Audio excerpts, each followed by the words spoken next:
Gusto niya makita kasi yung order ko. Ito yung bagong face mask. Hindi ko alam yung face mask tawag dito. Bakla ba to? O ano? Nakalimutan ko tawag. Teka lang, tingnan natin. Ano nga ba to? Half face to face. Ayan, half face siya. Ang ganda nito, guys. Mga kapis ba, ang ganda nito? Maganda yung tela niya. Tapos, eto na siya. Ayan, no? So, kung nanonood kayo ng Ninja Ka Movie, eto siya. Pero hindi siya yung literal na mask na gano'n. Sana nga merong buo. Ayan, no? Ang ganda ng design. Di ba? Ayan, no?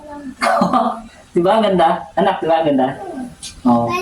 Pwede siya ka-partner dun. Oo, sakto sa damit ko. So, ito yung matagal ko nang hinahanap. Yung may design pa siya sa likod. Ayan, no? Di ba? Saktong-sakto sa design ng jersey ko. Ngayon, meron pa akong isang in-order. Eto naman, alam nyo ba yung last pay? Siya yung Lazada, buy now, pay later. Parang ganon. So, doon ko siya nakuha. So, nagkaroon ako ng credit doon. Actually, ina-apply siya. So, ngayon nagka-credit tayo. Pero hindi naman ganun kalakihan. Sinubukan ko siya. So, eto yung isa sa mga in-order ko na alam ko magagamit ko rin. Lalo na sa mga tulad ko, nagmumotor ako, tapos nagagalaw-galaw yung ano natin, ng power bank. So, ayun. Eto na siya. Kung nga pala sa seller nito, nakalimutan ko pangalan nito yung seller natin. Ayan, ang ganda ng product nyo. Pero sana mas matingkad pa yung pagiging pula. Ayun lang. Ano na? Oo, hindi pa siya ganun kapula eh. Dapat mas matingkad pa yung tingkad nun.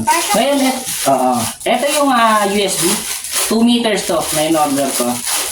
So, di ko lang sure kung 69 iba nakuha to. So, mga 100 plus. Mga 89 pesos to. Tapos plus shipping fee sana. Mga ganun. Sirahin ko na. Ang mga pala, last pay later dito. Ang maganda dito, mga kapisbang, eto, ang kanyang dulo para sa Type-C ay nasuswivel. Ayan o, tignan nyo. Suswivel siya. Ayan ang kinagandahan.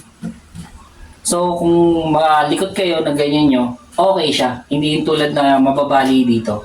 May protection siya. Sana tumagal to. Pero sa tingin ko, sa laki ng wire niya, tatagal to. Testing natin. Saan nga ba yung ulo ng ating charger?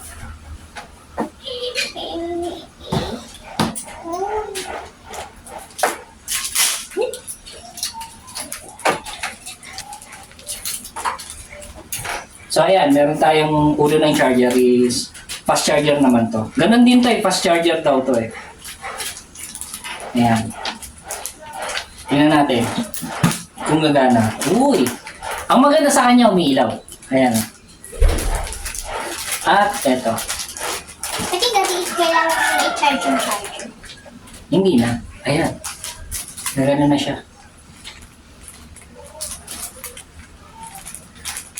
Ayan na. Ulitin natin ha. Gumagana siya. Ayan. Ang maganda dito, tingnan niyo yung ilalim. Ayan o, nasuswivel.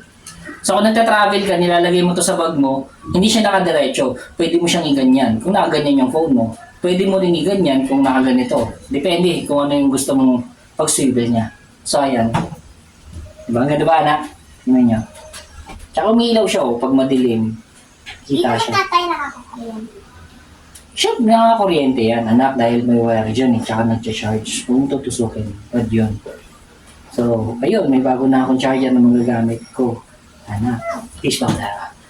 Si Ate Elixir, ikaw, ano ba masasabi mo dito? Kung halimbawa, iniwan ko to dito,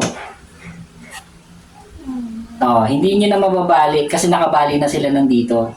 So, magaganyan na nila. Ayun yun. Unless na lang talaga kung nakakalimutan ninyo, anak, masisira nyo to. Yung banda dito. Ate. Uy, nangyisi ka pa. Tanggal ng charger. So, ayun. Ayun lang mga kabisbang. Share ko lang sa inyo. At sa seller nito sa Lazada, thank you. Ang bilis. At maganda. Maganda yung package. Maganda lahat. Ito, maganda to. Sana mas dark pa yung pagkakaano. Mas matingkad pa yung pagiging pula. Pero okay pa. Papasok na si Ate Lex, ihatid ko na siya. Wee.